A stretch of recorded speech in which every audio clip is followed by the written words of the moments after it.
नमस्कार मंडळी, ओम साईराम. अमेरिकेमध्ये चोरांचं प्रमाण एवढं वाढलं आहे की काय सांगायचं आता. तुम्ही इकडे बघत असाल तर इथे आमची पूर्ण गाडीच पळवून घेऊन जाण्याचा प्रयत्न केला होता, पण त्यांचा तो प्रयत्न काही यशस्वी झाला नाही. पण त्यांनी नुकसान मात्र फार केलं आहे. तुम्ही बघत असाल तर इथे कारचे इग्निशन सिस्टीम आणि की लॉक त्यांनी ब्रेक केलेत. त्यामुळे गाडीही चालूच करता येत नाही आहे. त्यामुळे आम्हाला 911ला कॉल करावा लागला आणि त्यांना सांगावं लागलं. त्यामध्ये पोलीस आले आणि त्यांनी आम्हाला असं सांगितलं की इकडे कार ब्रेकेजचं प्रमाण हे एवढं वाढलं आहे की तुम्हाला तुमची गाडी ही खूप सेफ ठेवावी लागेल. पण त्यांनी त्यासाठी आम्हाला 2 ऑप्शन सजेस्ट केले.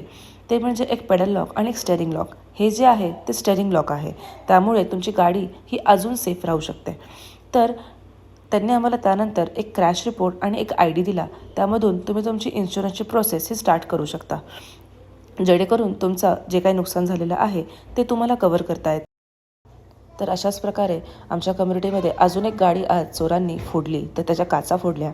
त्यांनी त्या गाडीमधलं सगळं सामानही बाहेर फेकून दिलं. तुम्ही बघू शकता इकडे गाडीचं पूर्ण काच फोडलेलं आहे आणि सगळं सामान बाहेर फेकून दिलेलं आहे. तर अशा प्रकारे इकडे ही चोरी केली जाते. त्यानंतर आम्हाला आमची गाडी ही टो ट्रकच्या मदतीने शोरूममध्ये घेऊन जावी लागली, कारण की गाडी ही चालूच करता येत नव्हती. त्यामुळे मंडळी, तुम्हाला जर व्हिडिओ आवडला असेल तर नक्की लाईक, कमेंट आणि सबस्क्राईब करा.